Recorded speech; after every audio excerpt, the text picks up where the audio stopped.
Absolutely no detail goes unnoticed in this build.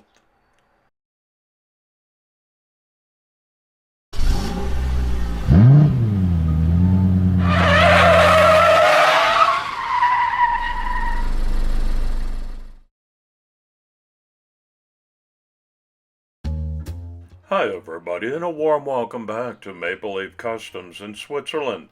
I'm Andrew, and on the bench today is a 1:64 scale Auto World Corvette C8. It's a premium model, so I'm handling this one a bit nervously.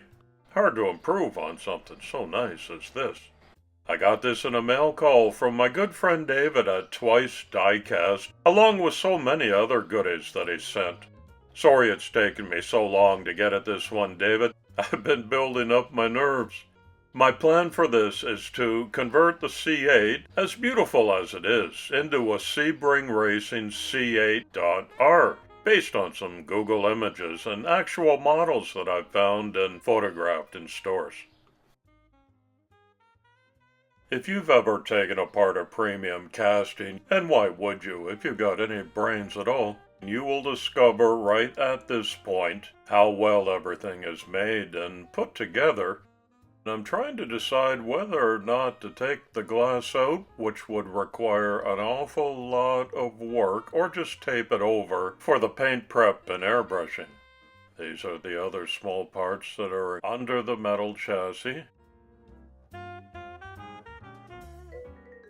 And this is a metal base with premium real rubber wheels. There's absolutely nothing not to like about this one. But I'm into it now, so I'll press on to the end. Stick with me to see how it comes out.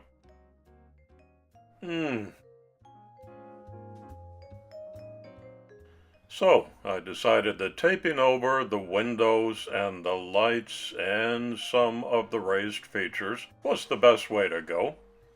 By the way, opening trunk lid. I'll give this original paint job a little scuffing up before I go at it. Got resprayed in premium silver Vallejo. This is acrylic paint. This is going to match the C8 version of the race car that I'm going for.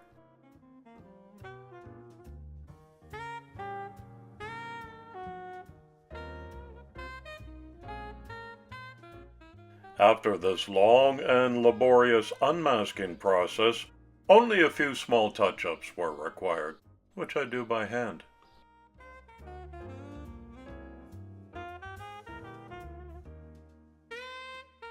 The next event on my calendar is the annual Diecast International Builders Tribute Build to Opa Koster.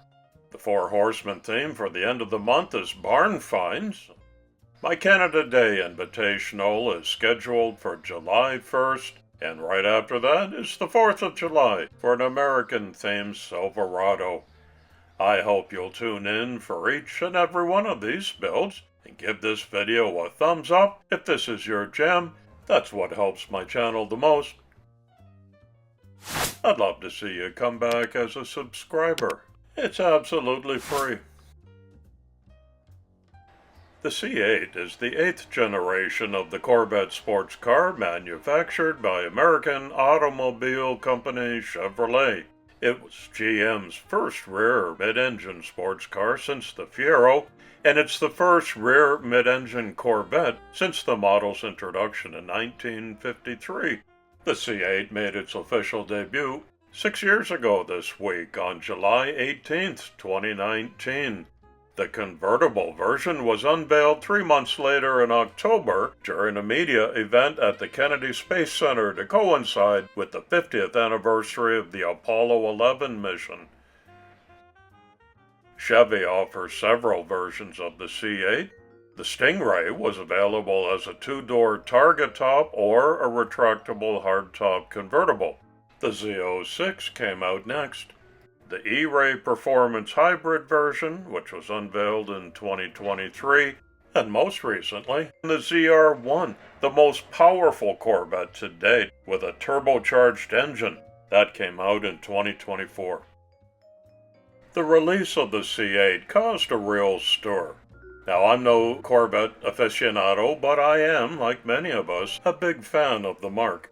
I've never even been in one, though, so I don't have a dog in this fight. I can only imagine if Porsche redesigned the 911 so radically, I'd have a grand mal seizure.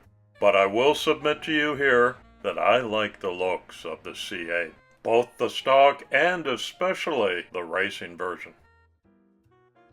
Today's community shout-out goes to the Instagram channel Execution Customs, for which you will find a link in this video description. I invite you to go by and check it out for yourself. Tell them Maple Leaf Customs sent you by. I added a chin spoiler and side skirts to the chassis. I just sprayed the lower body panel red to match some careful hand painting, following as closely as I can to the images that I've got of the C8.R Sebring racer. As I apply my homemade racing decals, I can tell you that the C8.R is a Grand Tourer racing car built by Pratt Miller and Chevrolet for competition and endurance racing. It serves as the replacement for the Corvette C8.R. Corvette Racing fielded the C8.R in the IMSA SportsCar Championship GTLM class, starting with the 2020 season, with the Corvette C8.R making its competitive debut at the 2020 24 Hours of Daytona. The best of the Corvette entries, the number 3, finished 4th in the GTLM class and 16th overall with 785 laps. The second car, number 4, finished the race in last place after running into multiple issues. But throughout the rest of the season, the Corvettes managed to score 6 class victories at Daytona, Sebring, Road America, Virginia, Mid-Ohio, and Charlotte Motor Speedway. This number 3 Corvette would end up taking the championship. It's a winner. 3 years later, at the 2023 WEC 6 Hours of Monza, Corvette Racing claimed the FIA World Endurance Championships GTE-AM division, with 2 races still remaining in the series. Pretty well done with the exterior work now, having laid down all the sponsor decals that I could accurately replicate. Now for some detail work on the inside bits, starting with the racing steering wheel.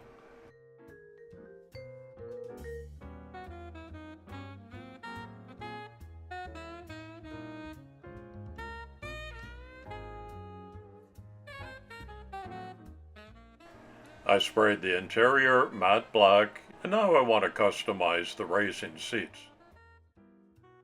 I'll do that by hand painting them in bright red.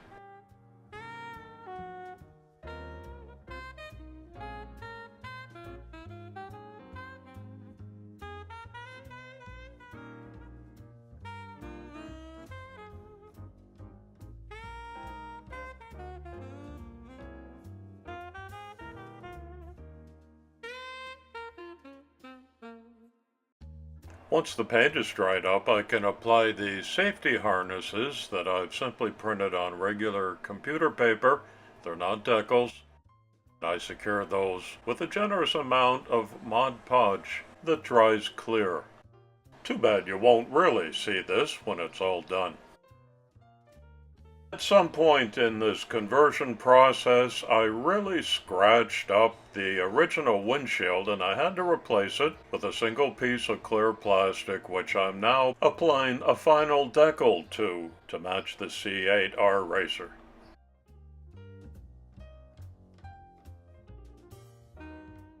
Let's have a closer look. Along with the DIY side skirts and chin spoiler, I 3D printed a rear spoiler and a diffuser as well, which I applied off camera because of the delicacy of them, especially the spoiler. You'll also spot quad exhaust tips made from regular hardware store ferrules. The only freelancing I did was my own Swiss-tuned logo decal over the engine cover. That, together with all my racing decals and careful paint work, I think made for a pretty nice conversion. It's got its flaws, as do all of my customs, but I learned some new stuff like I do with every project. Thanks again, David, for sending me this beautiful Auto World Premium C8. I hope you'll approve of my personal touches in converting it to a championship-winning C8.R Sebring racer.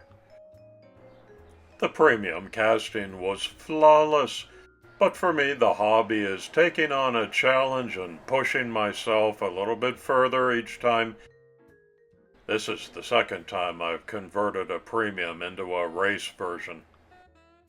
Please leave a respectful comment below with your thoughts on this conversion and tell me where you're watching from. Thanks for visiting again today. Drive carefully. It's coffee time.